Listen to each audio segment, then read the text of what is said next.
ऐसे में दुनिया की कीमतें बहुत बढ़ गई। यहाँ पर उधर से एक प्रेशर डालने का, या इनको कहिए कि एक एनर्जी को हथियार की तरह इस्तेमाल करने का, पेट्रोल को हथियार की तरह इस्तेमाल करने का ईरान का प्लान है, ताकि पूरी दुनिया से अमेरिका और इसराइल के ऊपर प्रेशर पड़े कि एक बातचीत की टेबल पर आए, एक महंगाई इतनी हो कि अनसस्टेबल हो जाए, और एक रेसेशन का खतरा जब आता है उसके लिए ये मध्य पूर्व के देश और यूरोप जो भी इफेक्टिव होगा, एशिया अफेक्टेड हो जाएगा, वो लोग फोर्स करें अमेरिका और इसराइल को कि आप बातचीत करें। लेकिन क्या ये बातचीत करेंगे? मुझे लगता नहीं कि अभी वो बातचीत के मूड में है। अभी जिस तरह से वो हमले कर रहे हैं, इस समय में उनका सर देखिए, स्ट्रेटजी एक है ही चीज कि हो मिसाइल सकती है। से।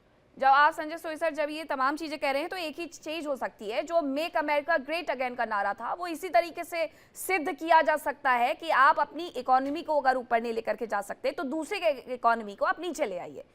अब अगर ये होता है, अब तो देखिए हॉर्मुज स्ट्रेट बंद कर दिया गया है, ज्यादा से ज्यादा एशियन कंट्रीज का तो 20% वहीं से आना जाना होता है। भारत ये कह रहा है कि उसके पास 45 दिन का है जो भी ऑयल रिजर्व बचा हुआ है। हालांकि ऐसी कोई आधिकारिक जानकारी सरकार की तरफ से नहीं दी गई है, लेकिन जो एक्सपर्ट्स है वो कह रहे हैं कि हमारे पास 45 दिन का रिजर्व बचा हुआ है। दूसरी तरफ जापान ये कह रहा है कि उनके पास 245 दिन का बचा हुआ है। तो एक बड़ा हिस्सा तो यही है कि आप ग्लोबली बाकी देशों को अनस्टेबल करने की कोशिश कर दीजिए ताकि आप अपने आप को मेक अमेरिका ग्रेट अगेन में ऊपर दिखा सके। नेवल कैप्टन श्याम कुमार जी, आपसे मेरा सवाल रहेगा कि अभी ये कहा जा रहा है अमेरिका की तरफ से, डोनाल्ड ट्रंप हालांकि बड़ बोले हैं, कई बार ऐसा कुछ बोल जाते हैं जिस पर बहस शुरू हो जाती है, बाद में पता चलता है बैकआउट कर गए। उनका कहना है कि हमने बातचीत ईरान करने की कोशिश कर रहा है, लेकिन हमने कह दिया कि अब बहुत वक्त बीत चुका है, अब बातचीत के कोई मायने नहीं है। हमने उनका एयर डिफेंस सिस्टम खत्म कर दिया, हमने उनका नेवल सिस्टम खत्म कर दिया, हमने उनके कमांडर सारे गिरा दिए हैं। तो क्या ये सब कुछ खत्म होने के बाद अब ईरान के सामने एक ही ऑप्शन बचा है कि वो अपने हथियार डाल दे, घुटनों पर आ जाए और कह दे कि जैसा ट्रंप साहब चाहेंगे वैसा ही होगा? धन्यवाद मीनाक्षी, जय हिंद, शनो वरुणा। ट्रंप 3 बात से पीछे हट गए थे टेबल पे कि एक ये झूठे हैं, ये लोग मक्कार हैं, और टेम्पररी इनरिचमेंट बंद करने की कह रहे थे, वो भी 1 हफ्ते के लिए, और वो भी नहीं आए। उसका 7 पेज का टेबल पर उन्होंने जो रखा था प्रपोजल, वो उन्होंने चुटला दिया। दूसरा, यूरेनियम इनरिचमेंट के बाद प्रॉक्सी वॉर जो तुम कर रहे हो, एच का फैक्टर, और इसके साथ ही ये मलेशिया फ्रॉम इराक जो एरबिल एयरपोर्ट पे अटैक हो रही है, आप ये देख रहे हो, जिनको इनकैश कर रहा है अमेरिका। तो दूसरा ये, और तीसरा था कि रेजिम चेंज करो, मिसाइल की जो तुम्हारी टेक्नोलॉजी है उसको बंद करो, ताकि तुम रोग स्टेट हो, प्रॉक्सी स्टेट हो, तुम्हारे हाथ में अगर मिसाइल रहेगी। तो तीनों की तीनों चीजों पर उन्होंने मारने का उनको प्रपोजल दिया, और मार दिया पहले दिन। लीडरशिप चेन ऑफ कमांड में लगातार सक्सेशन में भी मारते जा रहे हैं। तो इसका और एयरबेसेस सप्रेस कर दिया उन्होंने, एक तरह से स्कॉच आउट कर दिया, और मनोबल तोड़ने के लिए लगातार साइबर वारफेयर भी हो रहा है इस्तेमाल। और सबसे बड़ी डिप्लोमेटिक विन वो कर रहे हैं कि 8 कंट्री जहां पर डिविजनरी अटैक किया था ईरान ने, उन सबको कंटेन करके रखा हुआ है डिप्लोमेटिकली। उनके हेड्स ऑफ स्टेट कुछ नहीं बोल रहे हैं, कोई रिटेलिएशन नहीं हो रही, और अमेरिका और इजराइल वॉर लग रहा है डायरेक्ट, और बाकी लोगों को उन्होंने कंटेन कर रखा है। तो ये स्प्रेड होने से बचा रहे हैं वो, और ईरान पूरी कोशिश कर रहा है कि वॉर को स्प्रेड करें, चाहे वो हॉर्मुज के थ्रू हो, लिवरेज लेके, या कई देशों को साइप्रस तक अटैक करके। तो अब उन्होंने वार्निंग दे दी है, तुम चुपचाप टेबल पे नहीं, घुटने टेक दो। और जो जो 15 शिप्स आ रहे हैं उनके पीछे से, एयर रिफ्यूलर्स जो 17 आ रहे हैं, अब आप ध्यान रखिए उनके ऊपर, बड़ा बड़ा कुछ होने वाला है 1-2 दिन में। बूट्स ऑन ग्राउंड की बात कर दी है उन्होंने। एक तो तो ये सदर्न समझ में नहीं फ्लैंक्स। आता नेवल कैप्टन, ये बात समझ में नहीं आती कि अमेरिका ने ही 90 80 70 के दशक में एक नेता चुन करके लाते हैं, उन्हें सत्ता में बैठाते हैं, उन्हीं के हाथों अपमानित होते हैं, उन्हीं के हाथों भगाए जाते हैं, और अब आज उनके लिए वो इतने ज्यादा गले की फांस बन गए कि उनको उखाड़ फेंका, और फेंका तो फेंका। अगर वो खुद से फिर से वहां पर एक नेता को बैठा देंगे तो इसका क्या मायने हैं कि आने वाले 40 साल में, 30 साल में वो व्यक्ति भी उनके लिए गले की फांस नहीं बन जाएगा अमेरिका के लिए? ये वो खुद भी नहीं जानते, लेकिन फिर भी वो प्रयास कर रहे हैं कि जो अपमानित किया गया था उन्हें 70 के दशक में, वो उसका बदला सीधे सीधे तौर पर ले सके। विंग कमांडर आलोक सहाय जी, अगर अभी की बात करें तो ट्रंप बार बार वहां के नेताओं से, वहां की आम जनता से अपील कर रहे हैं। ट्रंप 2 बार 3 बार अपील कर चुके अभी तक को मिलाकर के। नेतन्याहू 3 बार अपील कर चुके हैं कि किसी भी तरीके से आप लोग सड़कों पर उतरो। यहां तक कि नेतन्याहू की तरफ से तो यह कर लिया गया कि एक लाइव टीवी शो के दौरान उस पूरे चैनल को हाईजैक कर लिया जाता है, वहां पर नेतन्याहू की प्रेस कॉन्फ्रेंस चल जाती है जिसमें वो कहते हैं ईरानियों से कि आप सड़कों पर उतर करके आइए। अगर ऐसा कुछ हो भी जाता है तो कुर्द नेताओं के सामने अब क्यों ट्रंप भीख मांगते हुए नजर आ रहे हैं? अगर उन्हें पता है कि वो जीत गए हैं, उनका ही राज होने वाला है, उनका ही पसंद का नेता आने वाला है, तो अब कुर्द नेताओं से भी वो बातचीत कर रहे हैं, उनसे मदद मांग रहे हैं। तो ये मदद मदद मांगने का खेल चलता रहेगा या फिर अपना ही नेता ला करके बैठा करके दम लेंगे वो? मीनाक्षी जी नमस्कार। ये देखिए, स्थिति वहां ये है कि अभी अभी ये उर्मिया एक जगह है नॉर्थ वेस्टर्न ईरान में, जहां पर 110 भारतीय स्टूडेंट फंसे हुए हैं। उसमें से एक स्टूडेंट ने वहां का वीडियो भेजा है जो अटैक हुआ है, और उसके बाद से उसको एक टीवी चैनल पर लाइव लिया गया है।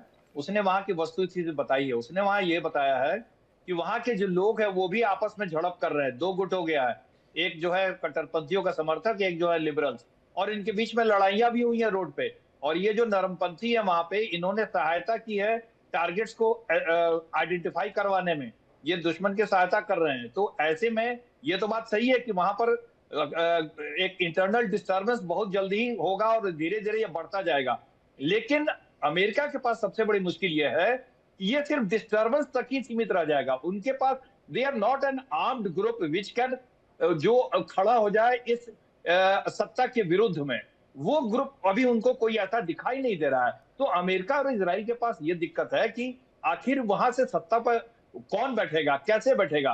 क्योंकि स्थिति वहां की ऐसी है कि देखिए, उन्होंने बता दिया कि जितने भी टॉप लीडरशिप है मार दिया गया, ठीक है। उन्होंने मरने के पहले ये बता दिया सारे लीडर को कि भाई तुमको सेंट्रल कमांड से कोई डायरेक्टिव की जरूरत नहीं है, तुमको जब मन आए, तुम जैसे ही युद्ध होगा तुम अपना लॉन्चिंग, अपना इंडिपेंडेंट डिसीजन लेना और लॉन्च करना शुरू करो। और इसीलिए आपने देखा कि उन्होंने अनडायरेक्टेड, एकदम इनडिस्क्रिमिनेट तरीके से उन्होंने मिसाइल्स, रॉकेट्स और ड्रोन्स छोड़ने शुरू किए, जिसके कारण ये बहुत ही बड़ा सुसाइडल उन्होंने कदम उठाया, जिसके कारण आम नागरिक खाड़ी के देशों में हताहत हुए।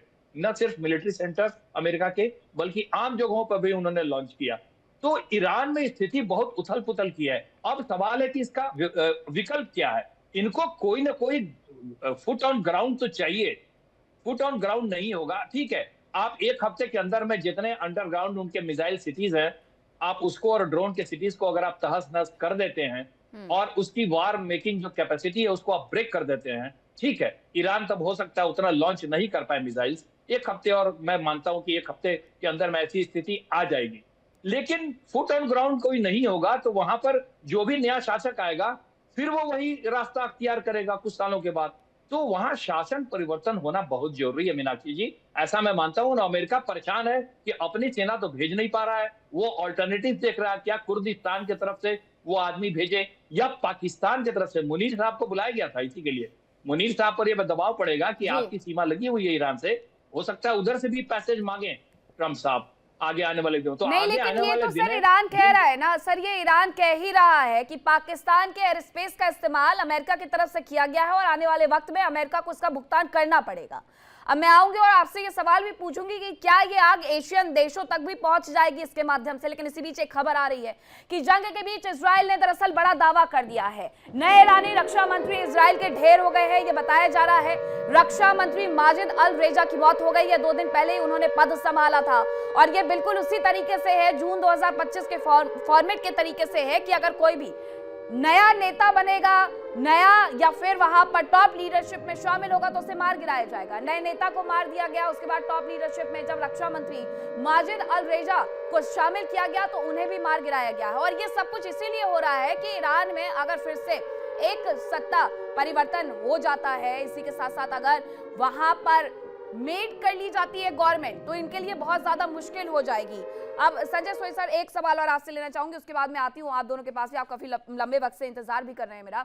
संजय सोई सर, एक छोटा सा रिएक्शन मैं आपका इस पर चाहूंगी कि ये 2025 वाला ही फॉर्म हम देख रहे हैं। 2025 में जून में जिस तरीके से एक नया चीफ बनता है सेना का, उसके बाद दूसरे चीफ को गिरा देते हैं, फिर तीसरे चीफ को गिरा देते हैं, तो ये वही वाला फॉर्म लेकर के चल रहे हैं ये लोग। और यही फॉर्मेट इन्होंने हिजबुल्लाह के साथ भी किया था कि जब हिजबुल्लाह के जो चीफ बनता था, जो कमांडर बनते थे, उन कमांडर्स को खत्म करते गए थे और एक तरह से पूरा ऑर्गेनाइजेशन को खत्म कर दिया था।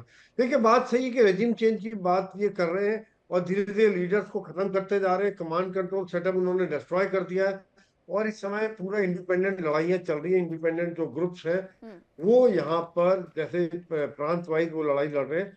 पर क्या ये इस प्रकार बदली होते होते मैं ये मानता हूँ कि जो नया लीडर आता है उसकी उतनी स्टैंडिंग नहीं होती, जो आयतुल्लाह खुमैनी की थी, बाद में जो आए उनकी और कम है, जो उसके बाद आएंगे उनकी और कम स्टैंडिंग होगी, और एक तरह से वो अपना कंट्रोल खोते चले जाते हैं, और एक धीरे धीरे जो एक स्टेज ऐसी आती है कि कोई ना कोई फिर उनकी बात मानने को तैयार हो जाता है। लेकिन एक दिन वो ऐसा ही सवाल ले ये आए, पैदा बिल्कुल होता है, तैयारी ही वही है संजय सब सोई सर कि एक दिन वो ऐसा ले आए कि घुटने टेकने पर वो खुद भी मजबूर हो जाएं, और यही ट्रंप साहब कह भी रहे हैं। पूर्णिमा जी, यही कहा जा रहा है उनकी तरफ से कि ईरान तो बात करना चाहता है, लेकिन हमने कह दिया कि अब बहुत ज्यादा देर हो चुकी है। यानी अब अमेरिका को जो करना है वो वही करेगा, जिसे उसे बैठाना है सत्ता में वो उसने ही बैठाएगा, और तभी वो दम लेंगे, तब तक ये सब कुछ चलता रहेगा। क्या तैयारी है आखिरकार यूएसए की? नमस्ते, thank you so much for having me. जय हिंद और हैप्पी होली। मीनाक्षी जी, आपने बोले कि ट्रंप ने बताया कि देर हो चुका है। एक्चुअली ईरानी आली लारीजानी ने बोला था कि हम निगोशिएशन के अब तैयार नहीं है, हमें ज़रूरत नहीं है निगोशिएशन की। कोई भी इंस्टीट्यूशन, कोई भी आदमी, कोई भी औरत, कोई भी इंडिविजुअल, अगर उनका सेल्फ रिस्पेक्ट है ना, अभी अमेरिका ने जो किया है उसके बाद क्या निगोशिएशन करेंगे? क्यों आप निगोशिएशन टेबल पे आएंगे जब आपको पता है कि वो दिखावा है, प्रिटेंड है? और निगोशिएशन करना होता तो पहले करते ना, जब टेबल पे थे तब। जून 2025 में जब टेबल में बैठे हुए थे तब जाके आपने तब भी बम गिराया। अब जो चल रहा है, लिटरली 2 घंटा पहले न्यूज आ चुकी थी कि they are really close to a deal. Iran ने एक्सेप्ट भी किया है कि न्यूक्लियर वेपन नहीं बनाएंगे, अब जाके वो तभी अटैक कर दिया। तो आप क्या एक्सपेक्ट करते हो? आप रूल बनाएंगे कौन जिएंगे कौन मरेंगे, आप रूल बनाएंगे कौन टेररिस्ट है कौन टेररिस्ट नहीं है, आप बोलेंगे किसके साथ आप बिजनेस करेंगे किसके साथ बिजनेस नहीं करेंगे। अमेरिका के जो नक्शा है, it's basically from the ideology, Abrahamic ideology. और ये अब्राहमिक आइडियोलॉजी क्या है? Exclusivism and expansionism at the cost of other people's lives. They don't give a damn about anybody else. They don't care how many lives are dying. इनका कोई फर्क नहीं पड़ रहा है। उनको प्रॉफिट चाहिए, उनको कंट्रोल चाहिए, उनको पावर चाहिए, उनको डोमिनेंस चाहिए। सिंपल सी बात है। वो ईरान की जो युद्ध है ना, वो वहाँ पे पहले दिन जो जिस दिन उन्होंने अटैक किया था, थोड़ी देर के बाद आके ट्रंप ने बताया था it was for freedom of Iranian people. Sunday आते आते उन्होंने बताया था कि that was their goal was to eliminate in Iranian nuclear program. Monday आते आते उन्होंने बोला था the goal was to eliminate the leadership. मुझे आप बताइए क्या है उनका objective? Is it actually set objective, और ये गोल पोस्ट चेंज करके जा रहे हैं every single day? There is something new. Literally आज जो बोल रहे थे कि we haven't hit them hard enough yet, और एक मुंह से बोल रहे हो कि 2-3 दिन चलेगा, दूसरे मुंह से बोले हो तो 4 to 5 वीक्स चलेगा। क्या है तुम्हारा स्ट्रेटेजी? क्या चाहते हो तुम वहां से? और ये this is exactly what we have seen in Iraq also. Iraq में आपने WMD, weapon of mass destruction का नाम लेके वहां पे जाके आपके वजह से 650,000 मौत हुई है। आपने कभी रिस्पॉन्सिबिलिटी ली? कोई दुनिया के कोई भी कंट्री अमेरिका को दोषी ठहराया? बुश को अभी अमेरिका तो हर मामले में कल्प्रिट पाया भी जाता है, इराक से लेकर के अफगानिस्तान तक, हर जगह से ऐसे ही थोड़े ना छोड़ करके भागना पड़ता है। निपुण जी, पिछले 48 घंटों में प्रधानमंत्री नरेंद्र मोदी 8 नेताओं से बातचीत कर चुके हैं। उन सबके बीच में एक जानकारी ये भी मिल रही है कि जो भारतीय फंस गए उन्हें रेस्क्यू करने के लिए अब विमान सेवाएं भी शुरू की जाएंगी, ऑपरेशन चलाया जाएगा। तो क्या ये बातचीत इसीलिए हो रही है? हालांकि इस दौरान प्रधानमंत्री ने जब बातचीत की है तो उन देशों पर जो हमले हो रहे हैं उसका भी वो निंदा करते हुए नजर आए हैं। देखिए, ये तो बात फैक्ट है कि जो भारत का एक हाल के दिनों में जो नीति रही है। देखिए इंडिया डेली 24/7 अब आपके स्मार्ट टीवी पर। इंडिया डेली मौजूद है सभी डिजिटल प्लेटफॉर्म पर लाइव और लगातार। इंडिया डेली 24/7 हर दिन राष्ट्र को समर्पित।